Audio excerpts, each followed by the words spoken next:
Hello दोस्तों, जितने भी मेरे चैनल पे जुड़े हैं आप सभी को मेरा सादर प्रणाम है। और जो चैनल पे नए हैं वो सब्सक्राइब जरूर करिएगा। और मुझे इंस्टाग्राम पे अगर फॉलो नहीं किए हो तो इंस्टाग्राम पे आप लोग फॉलो करो, भोजपुरी किंग 345। हम हैं पावर स्टार के फ़ैन और बहुत बड़ा फ़ैन है कि उनका कॉपी करते हैं हम। और मेरा रियल नेम है आकाश सिन्हा, रहने वाला हूँ मैं छत्तीसगढ़ का। जी हाँ। तो अभी एक कोलकाता में कांड हुआ है एक डॉक्टर मैम के साथ, जो कि कुछ गुंडा बदमाश रेपिस्ट ये लोग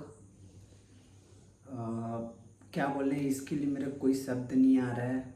उनको सज़ा मिलना चाहिए, मेरे हिसाब से पूरी सज़ा मिलना चाहिए। ये नहीं कि थाना पे डाल दो और छोड़ दो, ये नहीं, सीधा फांसी का सज़ा दो। फांसी और फांसी का सज़ा मिलना चाहिए, तब ये बंद होगा। और चलो शुरू करते हैं हमारे ये भोजपुरी इंडस्ट्री को लेकर।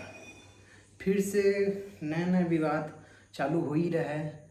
और खेसारी भैया को समझ ही नहीं आता यार, क्या है उनका, क्या चल रहा है पता नहीं।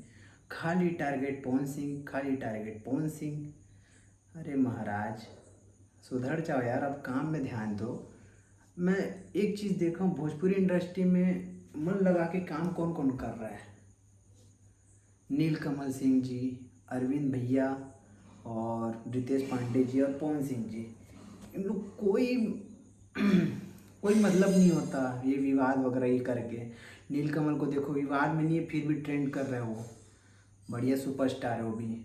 और अभी बहुत दिनों से पवन भैया का डिम्पल सिंह के साथ सॉन्ग क्यों नहीं आ रहा है यार, हमें समझ नहीं आ रहा है।